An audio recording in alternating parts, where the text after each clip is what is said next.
화물운전 종사 자격시험 제1과목입니다. 교통 및 화물자동차 운수사업 관련 법규입니다. 자, 문제와 해설을 함께 할 것입니다. 만약에 문제풀이를 하고 싶으면 자, 오른쪽 상단에 있는 클릭을 눌러주시면 문제만 풀 수 있도록 별도로 강좌가 마련되어 있습니다. 그걸 확인해 보세요. 1번 도로교통법상 도로입니다. 도로교통법상 도로는요, 일단 도로법에 의한 도로가 되겠습니다. 그리고 유료도로법에 의한 유료도로도 됩니다. 그리고 농어촌 도로정비법에 따른 농어촌 도로도 되겠습니다. 자, 세 가지. 도로교통법상 도로는 도로법에 따른 도로, 유료도로법에 따른 유료도로, 그리고 농어촌 도로정비법에 따른 농어촌 도로입니다. 군부대 내 도로는 도로교통법 적용을 받지 않습니다. 2번 제1종 대형 운전면허 소지자만 운전할 수 있는 자동차입니다. 그러면 제1종 대형 운전면허 소지자만 몰 수 있는 자동차는 4번입니다. 건설기계인 덤프트럭. 덤프트럭은 제1종 대형 면허 제1종 대형 운전면허 소지자만 운전할 수 있습니다. 그런데 1번, 2번, 3번 잘 보세요. 적재 중량 12톤 미만의 화물 자동차, 승차 정원 15인 이하 승합 자동차, 그리고 총 중량 10톤 미만 특수 자동차인데 트레일러 및 레커는 제외입니다. 자, 그러면 1번, 2번, 3번은 자, 이것은 제1종 보통 면허를 가지고 있어야 됩니다. 제1종 보통 면허를 가지고 있어야 된다. 자, 물론 제1종 대형 면허를 가지고도 1번, 2번, 3번은 운전할 수 있죠. 운전할 수 있습니다. 그래서 이렇게 생각하면 되겠죠. 1종 대형 면허를 가지고 있는 자는 1종 보통 면허로 운전할 수 있는 차량을 운전할 수 있겠죠. 있습니다. 다만 건설기계인 덤프트럭은 1종 대형 운전면허 소지자만 운전할 수 있습니다. 3번 사고 결과에 따른 벌점을 산정할 시 중상사고의 기준입니다. 중상사고는 3주 이상 부상사고를 말합니다. 그리고 중상 항명마다 자, 벌점은요, 벌점은 15점입니다. 중상사고의 기준은 3주 이상의 부상사고. 4번 운전 적성 정밀검사 중 특별검사는 과거 1년간 도로교통법 시행규칙에 따른 운전면허 행정처분 기준에 따라 산출된 누산점수가, 누산이란 말은 누적된 점수를 말해요. 누산점수가 몇 점 이상인 사람이 받아야 하는 검사죠. 81점이죠. 81점. 답은 4번입니다. 5번 화물 운송 종사 자격 시험에 합격한 사람이 받아야 하는 법으로 정한 교육시간, 법정 교육시간은 8시간이죠. 답은 2번입니다. 6번 무면허 상태, 면허 없는 상태죠. 무면허 상태에서 자동차를 운전하는 경우가 아닌 겁니다. 1번 유효기간이 지났다. 유효기간이 지나면 이건 무면허입니다. 그리고 면허 취소 처분을 받았다. 이것도 무면허죠.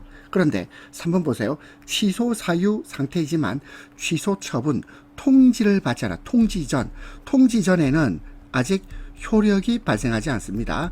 이 말은 뭐냐면 효력 발생 안 한다는 말은 면허 취소에 효력이 발생하지 않습니다. 면허 취소 효력이 발생하지 않는다. 이거는 아직 면허가 있는 거예요. 유면허입니다. 면허가 있다. 유면허. 따라서 3번이 틀렸습니다. 4번 면허 정지. 자, 이 면허 정지란 말은 면허의 효력이 정지된단 말이거든. 그럼 면허의 효력이 정지되면 이 운전은 무면허 운전이 맞아요. 무면허 운전입니다. 그렇다면 무면허 상태에서 자동차를 운전하는 경우가 아닌 것은 3번이에요. 7번 자동차 관리법에 규정된 내용이 아닌 것입니다. 자동차 관리법은 자동차의 검사, 안전기준, 등록에 대해서 규정하고 있고요. 자동차 통행 방법은 도로교통법에 규정이 있습니다. 답은 4번. 자, 그럼 8번 볼까요? 제작 연도에 등록되지 아니한 자동차의 촬영 기산일입니다. 그렇다면 이거는요. 자, 문제를 좀 바꿔볼게요. 제작 연도에 등록된 자동차의 촬영 기산일. 자, 이건 뭐겠습니까? 이것은 최초 신규 등록일입니다. 그럼 만약에 문제가 제작년도에 등록된 이렇게 말하면 이건 최초 신규 등록일 1번이 되겠죠. 근데 제작년도에 등록되지 아니한 자동차는 자 이것은요 제작연도의 말일입니다. 제작연도의 말일. 8번의 답 3번이에요. 9번 A는 자동차를 등록 소유하다가 B에게 팔았어요. 그러면 어떤 등록 절차를 거쳐야 됩니까? 자신의 등록을 넘겨줘야 되죠. 이전 등록입니다. 답은 4번. 10번 대기환경보전법의 목적 해당하지 않는 것. 자, 우리가 보통 법의 목적은 법 제1조에 나와 있어요. 대기환경보전법의 목적은 대기환경보전법 1조의 내용입니다. 1번 모든 국민이 건강하고 쾌적한 환경에서 생활할 수 있게 하기 위함입니다.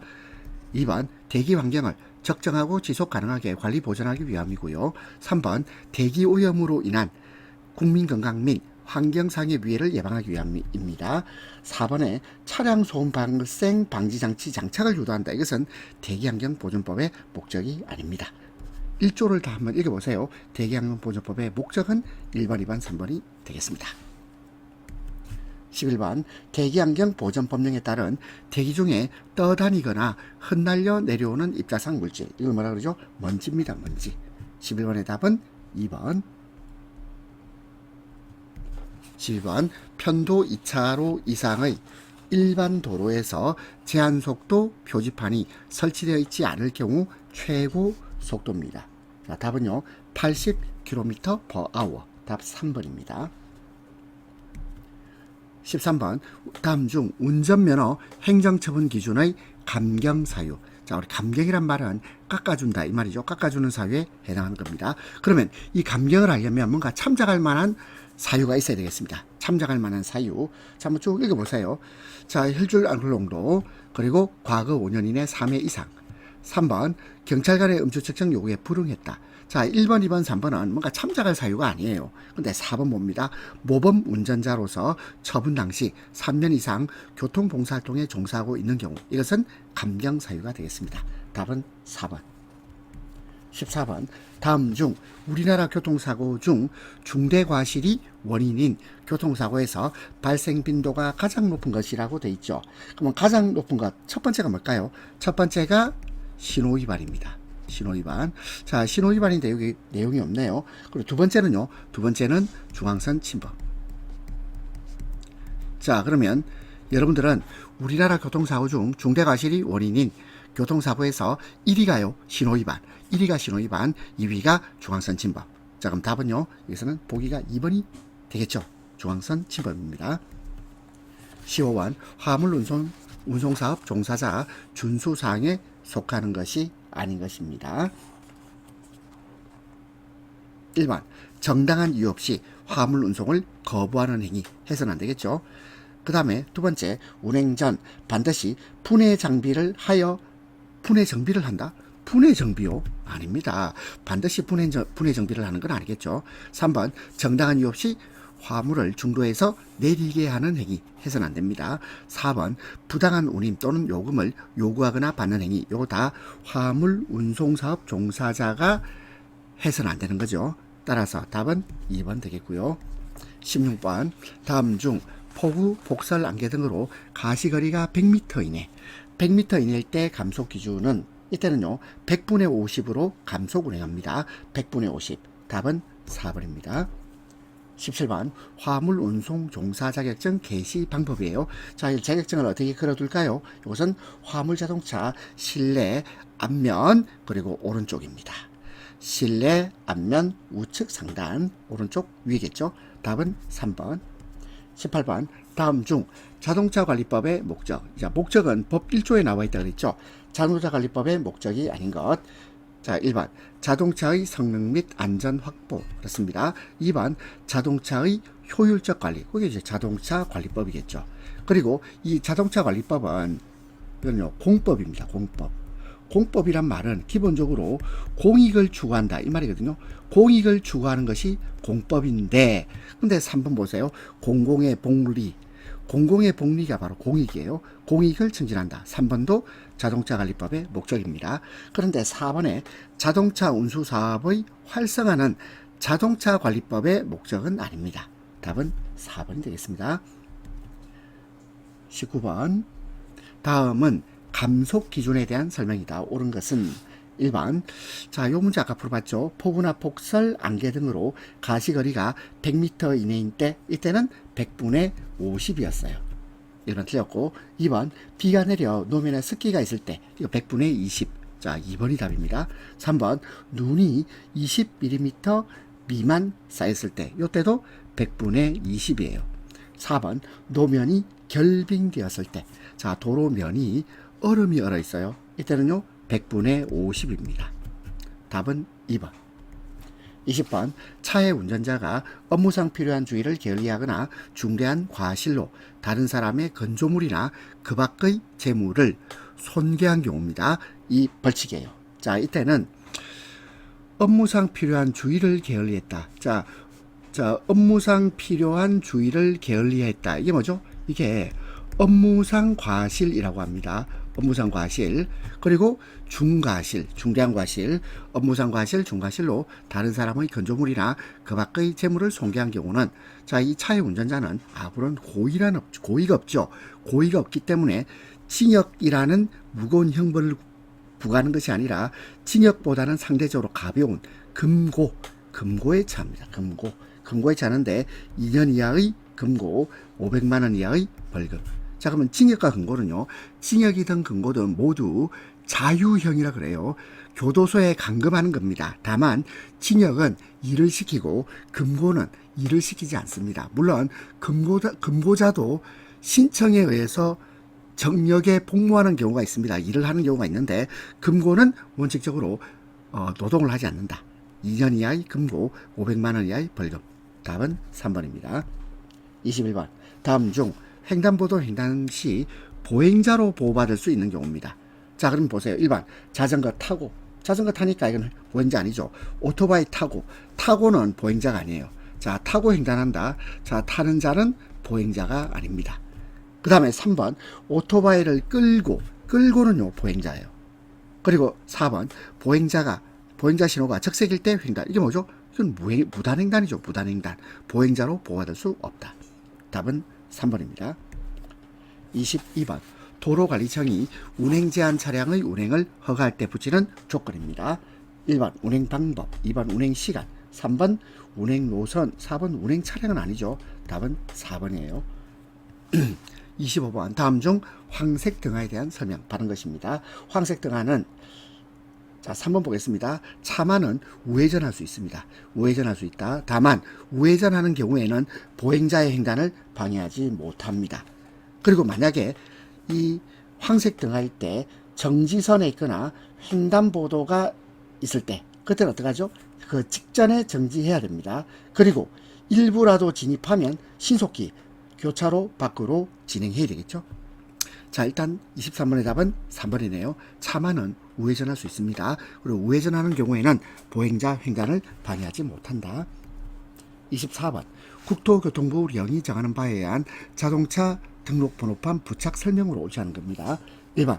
등록번호판 및 봉인은 시도지사의 허가를 받은 경우와 다른 법률에 특별한 규정이 있는 경우를 제외하고는 이를 떼지 못해요.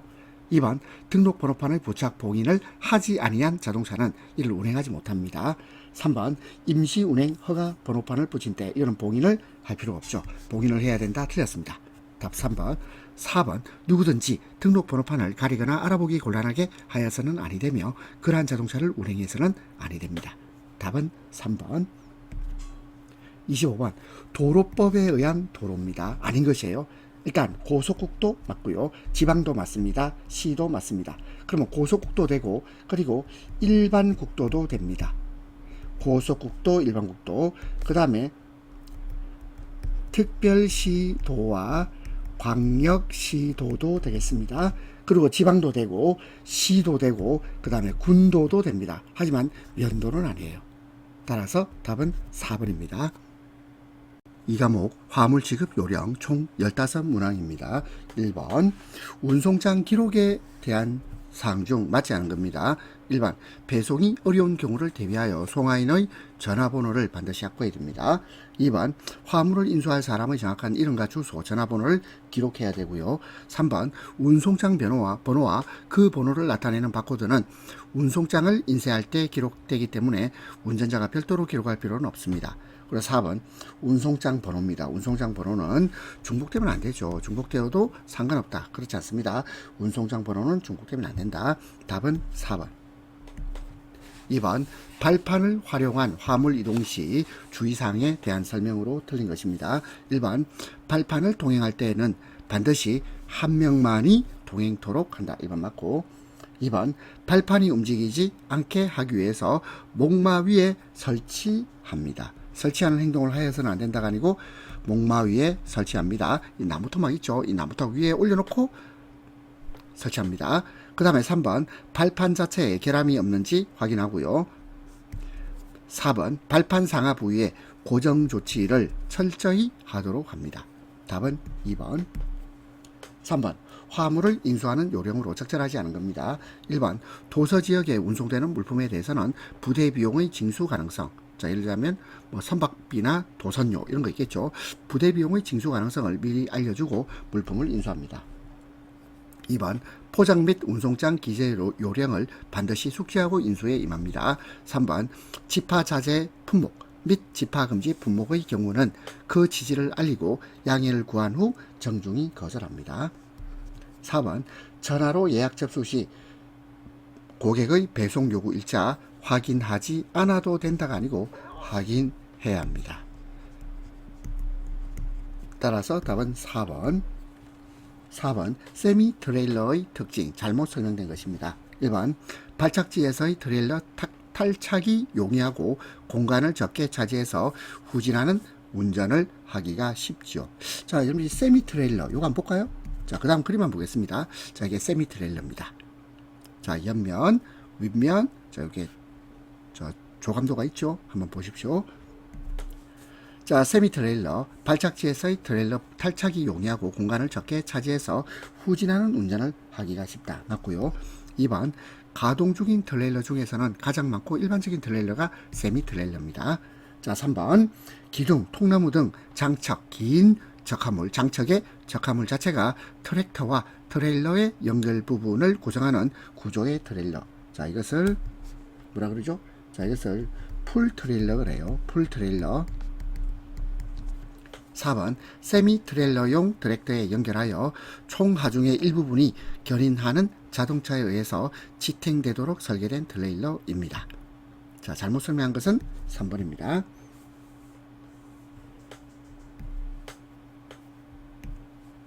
5번 화물 자동차 적재량 구조에 따른 합리화 특장차 종류에 해당하지 않는 겁니다. 1번 실내 하역기기 장비차 합리화 특장차입니다. 2번 측방 개폐차 합리화 특장차죠. 시스템 차량 합리화 특장차입니다. 그런데 분입체 수송차는 자, 이것은 전용 특장차라고 불러요. 그럼 분입체가 뭡니까? 분입체? 자, 분입체 예를 들어 볼까요? 뭐가 있을까요? 분입이란 말은 이거는요, 시멘트, 기타 등등 이런 가루를 우리가 수송하는 차 있죠? 이걸 분입체라 그래요. 이 분입체 수송차는 전용 특장차라고 합니다. 답은 4번입니다. 자, 우리 곡물도 되겠죠. 분입체는 시멘트도 되고 곡물도 되겠습니다. 그 다음에 6번 택배 표준 약관상 운송물의 인도일에 관한 설명 중 틀린 것입니다. 1번 특정 일시에 사용할 운송물을 수탁한 경우에는 운송장에 기재된 인도 예정일의 특정 시간까지 운송물을 인도합니다. 2번 일반 지역은 2일이죠. 그리고 도서 상간벽지는 5일이 아니고 3일입니다. 3일. 답 3번. 4번 운송장에 인도 예정일 기재가 있는 경우에는 그 기재된 날입니다. 7번 송화인이 운송장에 기재해야 하는 사항으로 옳지 않은 겁니다. 1번 이손품. 자, 이라는 말은 쉬울 이자입니다. 쉽다. 손은 손상. 이손품이란 말은 손상되기 쉬운 화물 이 말이에요. 이손품. 손상되기 쉬운 물품 화물입니다. 이손품 및 냉동 부패성 물품의 경우 면책 확인서 자필 서명. 1번 맞죠? 2번 특약사항 약관 설명 확인필 자필 서명 맞습니다. 3번 물품의 품명 수량 가격. 근데 4번에 배송인의 주소 성명 전화번호는 기재할 사항이 아니죠. 답 4번. 8번 성인 남자 단독으로 계속 작업할 때 1인당, 자, 성인 남자 단독이고요. 1인당 화물의 무게 한도입니다. 답은 2번이죠. 10에서 15kg. 10에서 15kg이 되겠습니다. 자, 성인 남자 단독이 계속 작업할 때 1인당 화물의 무게 한도는 10에서 15kg입니다. 그런데 만약에 계속 작업이라고 안 돼 있고 만약에 일시적인 작업이라면 이때는 25에서 30kg이에요. 자, 이거 구별해 봅니다. 자, 지금 여기서 계속 작업이라고 했기 때문에 10에서 15kg. 근데 만약에 성인 남자 단독으로 일시작업일 때는 25에서 30kg입니다. 9번 다음 중 화물을 인수하는 요령 옳은 것입니다. 1번 포장 및 운송장 기재 요령을 숙지해야 됩니다.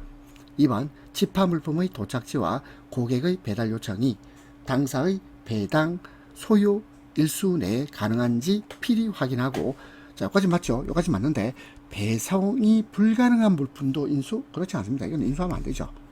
3번 집화 자재 품목 및 집화 금지 품목의 경우는 그 지지를 알릴 필요나 양해를 구할 필요가 있죠. 필요 없이 틀렸죠? 필요 없이 틀렸습니다. 필요합니다. 양해를 구하고 거절합니다. 4번 도서지역인 경우, 자, 섬마을이에요. 섬마을 지역은요, 그 지역에 적용되는 여러가지 부대 비용이 있겠죠. 항공료, 도선료 이런 게 있습니다. 자, 수화인에게 징수할 수 있음을 반드시 알려주고 인수합니다. 답은 4번. 10번 다음 중 화물 인계 요령으로 적합하지 않은 겁니다. 1번 배송 지연이 예상될 경우 고객에게 사전에 양해를 구하고요. 2번 부패성 물품이나 긴급을 요하는 물품에 대해서는 우선적으로 배송하여 클레임이 발생하지 않도록 합니다. 3번 상간오지 등 당일 배송이 불가능한 경우에는 소비자 양해 없이, 틀렸죠? 양해를 합니다. 소비자 양해를 구합니다. 양해를 구한 후에 조치하죠. 자, 그래서 상간오지 등 당일 배송이 불가능한 경우 소비자의 양해를 구한 후에 조치한다. 4번 지점에 도착한 물품은 당일 배송을 원칙으로 합니다. 답은 3번. 11번 운송장 부착 요령 옳지 않은 겁니다. 1번 운송장이 떨어지지 않도록 손으로 잘 눌러서 부착한다. 맞고. 2번 운송장은 물품의 정중앙 상단. 자, 우리 보통 택배 물건 어떻게 오는지 보세요. 택배 물건 있으면 운송장은 물품의 정중앙 상단에 뚜렷하게 보이도록 부착하죠. 3번 물품의 정중앙 상단에 부착이 어려운 경우 최대한 잘 보이는 곳에 부착을 합니다. 4번 박스 모서리나 후면 측면 아무 곳이나, 이 틀렸죠. 아무 곳이나. 답 4번. 12번 한국공업규격에 의한 분류 중 크레인을 갖추고 작업하는 특별장비차, 이게 뭐죠? 이게 트럭 크레인입니다. 트럭 크레인. 크레인을 갖추고 작업하는 특별장비차를 트럭 크레인이라고 한다. 답 2번입니다. 13번 다음 중 화물의 인수 거절이 가능한 품목입니다. 1번 현금, 유가증권, 예금, 통장, 인감 등 고객이 휴대할 수 있는 귀중한 물건. 자, 고객이 휴대할 수 있죠. 그럼 얘가 고객이 휴대하도록 해야 되죠. 인수 거절 가능합니다. 1번 답. 2번 특수한 관리를 요하지 않고 다른 화물과 동시에 운송이 가능한 물건, 인수 거절 안 되죠. 3번 운송이 적합하도록 포장할 것을 사업자가 요청한 내용대로 고객이 이행한 물건, 인수 거절 안 됩니다. 4번 위험성이 없고 다른 화물에 손해를 끼칠 염려가 없는 물건, 인수 거절 안 되죠. 답 1번입니다. 14번 EDI. 자, EDI가요. 우리 영어로 해볼까요? Electronic Data Interchange. 자, 이거 영어 싫어하시는 분은 자, 없던 걸로 합시다. 이게 뭐냐면 전자문서 교환입니다. 전자문서 교환. EDI. 전자문서 교환 시스템이 구축될 수 있는 경우에 이용될 수 있는 운송장입니다. 뭐죠? 전자교환 문서니까 이게 스티커로 발부가 되잖아요. 스티커형 운송장. 답은 2번이 되겠습니다. 15번 포장의 기능이 아닌 것입니다. 포장하면 편리하죠. 그리고 내용물을 표시할 수 있고요. 그리고 또 상품성이 있겠죠. 근데 판매성, 이게 틀렸어요. 판매성이 아니고 뭐라고 해야 될까요? 판매를 촉진하는 성질을 가진다. 판매를 촉진하는 성질은 가져도 판매성은 아닙니다. 답은 4번. 세 번째 과목 안전운행 총 25문항입니다. 1번 정지시력이 40분의 20인 사람이 정상시력을 가진 사람과 같은 효과를 내기 위한 방법입니다. 정지시력이 40분의 20이다. 그러면 자, 이거는요, 정상시력을 가진 사람에 비해서 2배의 큰 글자입니다. 정지시력이 2분의 1이잖아요. 그렇기 때문에 정상시력을 가진 사람에 비해서 2배의 큰 글자를 제시해야 정상시력을 가진 사람과 같은 효과를 냅니다. 1번의 답 4번. 2번 교통사고 요인을 크게 3가지로 분류합니다. 먼저 차량 요인이 있고 도로 환경 요인이 있고 인적 요인이 있죠. 단속 요인은 아닙니다. 3번 정상시력을 가진 사람의 시야 범위입니다. 시야 범위는 약 180도에서 200도. 답 4번. 4번 교통사고의 직접적 요인이 아닌 것입니다. 1번 긴급상황 대처 능력에 대한 학습이 부족하다. 직접적 요인 맞습니다. 2번 위험인지가 지연되었다. 직접적 요인 맞고 3번 무리한 운행계획.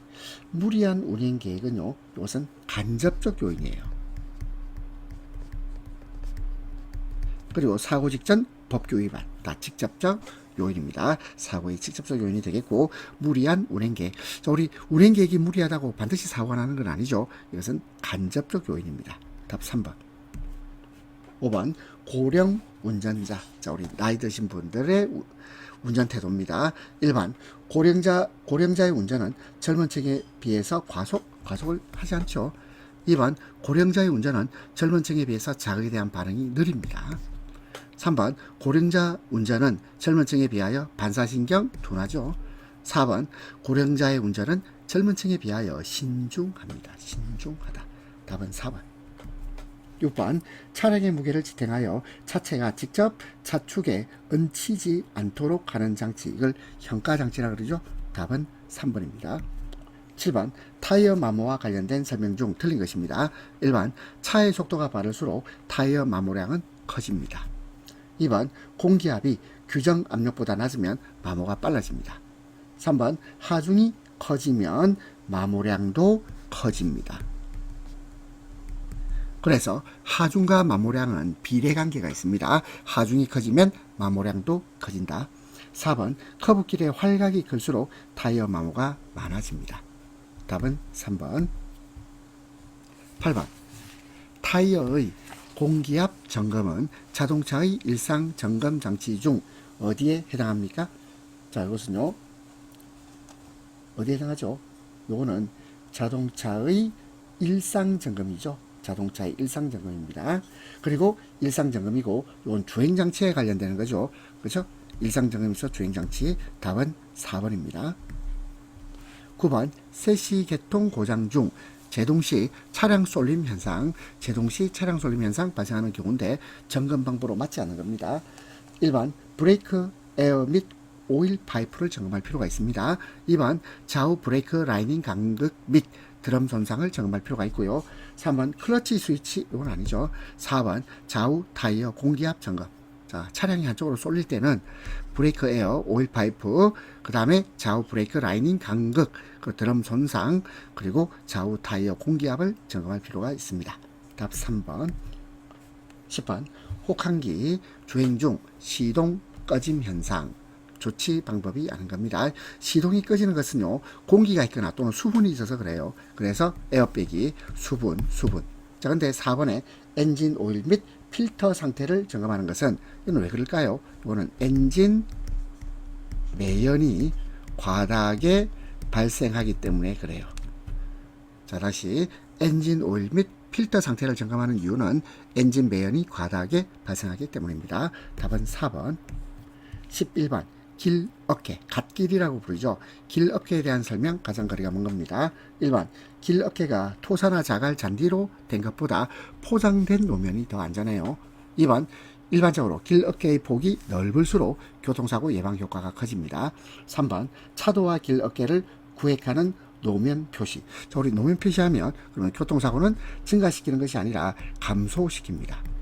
답 3번. 4번 길 어깨는 고장 차량을 주행차로 밖으로 이동 또는 대피시키는 장소로 유용하게 이용됩니다. 답은 3번입니다. 12번 중앙분리대의 주된 기능으로 맞지 않는 겁니다. 1번 충돌 차량의 속도를 줄여주는 기능을 하지요. 그리고 두 번째 필요에 따라서 유턴 방지를 기능도 합니다. 3번 추돌 사고. 추돌이 뭐예요? 추돌. 추돌이란 말은 뒷차가 앞차를 받는 거죠. 부딪히는 거. 뒷차가 앞차를 부딪히는 사고를 추돌사고라 그러는데 중앙분리대하고 추돌사고는 관련이 없죠. 답 3번. 4번 상하차도 교통분리의 역할을 합니다. 13번 운전자가 같은 차로상의 장애물을 인지하고 안전하게 정지하기 위해 필요한 거리로서 차로 중심선상 1m 높이에서 그 차로의 중앙에 있는 높이 15cm의 물체의 맨 윗부분을 볼 수 있는 거리, 그 거리를 그 차로의 중심선에 따라 측정한 길이를 뭐라 부르죠? 이것을 정지시거라고 합니다. 자, 우리 시거라는 말은 운전자가 눈으로 볼 수 있는 거리, 운전자가 눈으로 볼 수 있는 거리를 시거라고 하는데요. 자, 이것은 정지시거입니다. 정지시거. 운전자가 같은 차로상에 장애물을 인지하고 안전하게 정지하기 위해서 필요한 거리입니다. 차로 중심선상 1m 높이에서 그 차로 중앙에 있는 높이 15cm 물체의 맨 윗부분을 볼 수 있는 거리를 그 차로의 중심선에 따라 측정한 길이, 이것을 정지시거라고 한다. 14번 방어운전의 요령, 가장 적절한 겁니다. 1번 뒤에서 다른 차가 접근해 올 경우에는 빠르게 가속. 틀렸죠? 속도를 낮춰야죠. 2번 차량이 많을 때는 속도를 가속한다. 이것도 틀렸죠? 자, 어떻게 됩니까? 자, 이거는요, 속도를 가속하는 게 아니고 차량이 많을 때는 법정 한도 내에서 다른 차량과 같은 속도죠. 차량이 많을 때는 다른 차량과 같은 속도를 유지할 필요가 있습니다. 3번 대형차를 뒤따를 때는 신속히 앞지르기. 그렇지 않습니다. 신속히 앞지르기 합니까? 그렇게 하면 안 되겠죠. 그 다음에 4번 다른 차량이 끼어들 우려가 있는 경우에는 다른 차량과 거리를 두고 주행하도록 합니다. 답은 4번.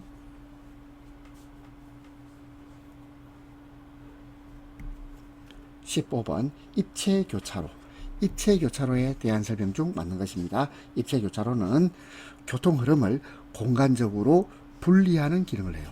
공간적 분리입니다. 답은 4번. 16번 커브길의 안전한 진입, 진행, 진출 방법과 거리가 먼 것입니다. 1번 야간 전조등을 사용하여 내 차의 존재를 사전에 경고한다. 맞고 2번 진입하기 전에 간속하죠. 그 다음에 빠르게 진입, 서서히 진출. 요거 틀렸죠. 빠르게 진출하고 서서히 자 진입하죠. 그래서 이걸 뭐라 하냐면 슬로우 인, 천천히 들어오고, 그 다음에 패스트 아웃, 빠르게 나간다. 이렇게 표현합니다. 자, 우리 영어 싫어하시는 분은 무시하세요. 빠르게 진입이 아니고 서서히 진입, 서서히 진입하고 빠르게 진출한다, 나간다, 이 말이에요. 4번 커브의 경사도나 도로폭 등을 미리 확인합니다. 답은 3번. 17번 다음은 여름철 자동차 운행과 관련된 설명 옳지 않은 겁니다. 1번 길고속운전은 수막 현상에 의한 교통사고 위험을 소환하죠. 맞고 2번 습도 상승으로 불쾌지수가 높아져서 난폭운전의 우려가 있습니다. 3번 자 빗길, 자 이게 오타났네요. 빛이 하나 지워주세요. 빗길 미끄럼 예방 등을 위해 타이어 트레드홈 깊이는 1.0mm가 아니고 1.6입니다. 1.6mm 이상을 유지합니다. 4번 수막 현상이 발생하는 경우에 빗길은 빙판길처럼 미끄럽죠. 답은 3번입니다. 18번 과마모된 타이어는 빗길에서 잘 미끄러지고 제동거리가 길어지므로 이를 예방하기 위해서 노면과 맞닿는 트레드 홈 깊이, 자 트레드 홈 깊이는 얼마 이상으로 유지되어야 합니까? 자, 이거 아까 문제 풀어봤죠? 1.6mm. 아까 17번 문제하고 논리가 똑같죠? 자, 빗길 미끄럼 예방 등을 위해서 타이어 트레이드 홈 깊이는 1.6mm 이상. 1.6mm입니다. 자, 18번도 마찬가지. 자, 17번, 18번은 같은 문제라고 봐야 되겠죠? 19번 실전 방어 운전의 방법이 아닌 것. 1번 운전자는 앞차의 전방까지 시야를 멀리 둡니다. 그리고 2번, 자 2번 같은 문제 틀리면 안 되겠죠. 일기예보나 기상변에 신경 써야죠. 신경 쓰지 않는 거 틀렸습니다. 3번 뒷차의 움직임을 룸미러나 사이드미러로 끊임없이 확인합니다. 4번 교통신호가 바뀐다고 해서 무작정 출발하지 말고 주위 자동차의 움직임을 관찰한 후 진행한다. 답은 2번. 20번 암수능. 암수능이란 말은 밝은 데서 어두운 데로 들어가는 거죠. 그렇죠? 밝은 조건에서 어두운 조건, 밝은 곳에서 어두운 곳. 그래서 밝은 조건에서 어두운 조건으로 변할 때 눈이 그 상황에 적응하여 시력을 회복하는 것을 암수능이라고 합니다. 그러면 1번부터 볼까요? 대양차의 전조등 빛이 눈에 비추면 일시적으로 시력의 장애를 일으키는 현상을 현혹 현상이라 그래요. 현혹 현상. 2번 어두운 조건에서 밝은 조건으로 변할 때 눈이 그 상황에 적응하여 시력을 회복하는 것을 이걸 명수능이라고 합니다. 명수능. 자, 3번이 밝은 조건에서 어두운 조건으로 변할 때 암수능. 그 다음에 4번 정지 상태에서 한 물체에 눈을 고정시킨 자세로 양쪽 눈으로 볼 수 있는 좌우의 범위. 이것이 바로 시야입니다. 시야. 21번 핸드 브레이크의 기능 옳지 않은 겁니다. 1번 레버를 당기면 와이어에 의해 좌우 뒷바퀴 고정이죠. 뒷바퀴 고정 맞고. 2번 주차 또는 정차시킬 때 사용하는 제동장치입니다. 그 다음에 3번 운전석에서 손으로 작동시키는 제동장치 맞고. 4번 레버를 당기면 와이어에 의해서 뒷바퀴입니다. 앞뒤 아니죠. 앞뒤가 아니고 뒤에 좌우 바퀴가 모두 고정돼요. 답은 4번. 22번 엔진의 이상음이나 선회 시 조향장치의 이상음으로 판단하는 점검 방법. 음이 들리죠. 소리입니다. 소리가 들리는 것은 청각이죠. 답은 4번. 23번 다음 중 속도의 착각 옳지 않은 겁니다. 1번 반대 방향으로 주행하는 경우는 빠르게 느껴지죠. 1번 맞고. 2번 좁은 시야에서는 보다 느리게 아니죠. 보다 빠르게입니다. 좁은 시야에서는 보다 빠르게 느껴진다. 답 2번. 3번 동일 방향으로 주행하는 경우는 느리게 느껴지고요. 4번에 먼 곳에 있는 것은 느리게 느껴집니다. 답은 2번 되겠습니다. 24번 다음 중 교통사고의 중간적 요인에 속하지 않는 겁니다. 1번 운전자 심신상실 중간적 요인, 운전자 지능, 불량한 운전 태도 모두 교통사고의 중간적 요인입니다. 그러면 이 중간적 요인은 그 사람에 대한 어떤 개인적인 특징을 말하고 있죠. 근데 4번 보세요. 운전 전 점검 습관의 결여. 이거 좀 애매하죠. 애매한데 운전 전 점검 습관의 결여는 간접적 요인으로 분류가 됩니다. 따라서 답은 4번. 25번 운전석에 있는 핸들의 앞바퀴 방향을 틀어서 자동차의 진행 방향을 바꾸는 장치. 이것을 조향 장치라고 그래요. 조절한다. 방향을 조절한다. 조향 장치. 답 4번입니다. 네 번째 과목 운송 서비스. 1번 고객의 결정에 영향을 미치는 결정적 요인이라고 볼 수 없는 겁니다. 과거 경험, 개인적인 성격이나 환경적 요인, 구전, 말로 전해지는 의사소통. 근데 국제금융정세, 이거는 고객 결정에 영향을 미치는 결정적 요인은 아닙니다. 1번의 답 4번. 2번 로지스틱스 회사. 자, 로지스틱스를 번역을 할 때 우리가 보통 물류라고 번역하죠. 물류회사입니다. 물류회사에서 고객 만족을 위한 수요 창출에 누구보다 중요한 위치를 점하고 있는 일선 근무자. 일선이란 말은 우리 맨 앞에 있는 근무자를 말하죠. 이건 누굽니까? 운전자죠. 운전자. 답 3번입니다. 3번 담배 꽁초의 처리 방법 가장 적절한 겁니다. 자, 우리 담배 피고 담배 꽁초 화장실 변기에 버리면 안 되죠. 바닥에 버리면 안 됩니다. 발로 밟아버리면 안 됩니다. 차창 밖으로 버리지 않지요. 3번 답이네요. 그리고 꽁초를 손가락으로 튕겨 버려서도 안 되겠습니다. 4번 물품을 하역하는 작업에서 주로 사용되는 장비가 아닌 것입니다. 자, 먼저 컨베이어 맞고 3번의 지게차, 4번의 크레인. 레카차가 아니죠. 레카차는 견인차 아닙니까? 견인차.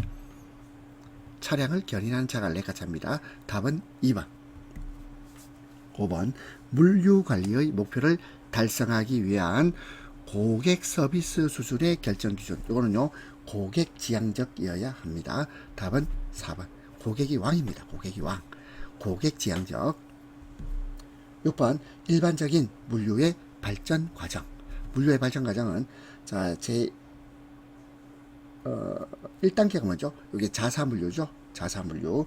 그 다음에 2단계가 이것이 물류자회사입니다. 그리고 3단계가 제3자 물류입니다. 답은 3번이 되겠네요. 자, 제가 답을 3번이라고 그랬나요? 답은 4번입니다. 그 다음에 7번 제4자 물류. 제4자 물류에서 1번 보세요. 화주가 직접 물류를 처리한다. 이것은 제1자 물류라고 합니다. 제1자 물류. 거리가 먼 거니까 1번이 답이고요. 2번 제3자 물류의 기능에 컨설팅 업무를 추가한 거죠. 추가했다. 이걸 추가했단 말이죠. 그리고 3번 공급사설의 모든 활동과 계획관리를 전담합니다. 4번 광범위한 공급사설의 조직을 관리하죠. 따라서 거리가 먼 것은 1번. 8번 화물 자동차 운송의 효율성을 나타내는 지표 중에서 총 주행거리에 대해서 화물을 싣고 운행한 거리의 비율. 자, 이건 어떻게 생각하면 되죠? 총 주행거리분의 화물을 싣고 운행한 거리의 비율. 이게 뭐죠? 이게 실차율이라 불러요. 실차율. 따라서 답은 4번입니다. 9번 물류 코스트의 상승. 자, 코스트란 말은 비용을 말합니다. 물류 비용이 올라가는 이유, 가장 관계 깊은 것. 자, 무슨 말일까요? 물류 비용이 올라가는 것은 빈도는 높고 그 양은 적고, 그죠? 고빈도 소량 수송 체계. 답 2번입니다. 10번 신속하고 민첩한 체계를 통하여 생산 및 유통의 각 단계에 효율성을 실현하고 그 성과를 생산자, 유통관계자, 소비자에게 골고루 배분하는 물류 서비스 기법입니다. 자, 신속이란 말이 나왔죠? 자, 신속 대응입니다. 신속 대응. 답은 3번입니다. 11번 실시간 교통정보를 제공하는 범지구 측이 시스템, GPS입니다. 자, GPS 도입 효과로 볼 수 없는 거예요. 1번 운송 차량의 추적 시스템을 완벽하게 관리 및 통제할 수 있고요. 2번 대도시의 교통혼잡 시 차량에서 행선지 지도와 도로 사정 파악이 가능합니다. 3번 밤에 운행하는 운송 차량은 추적할 수가 없다가 아니고 있다죠. 없다 아니고 있답니다. 답은 3번.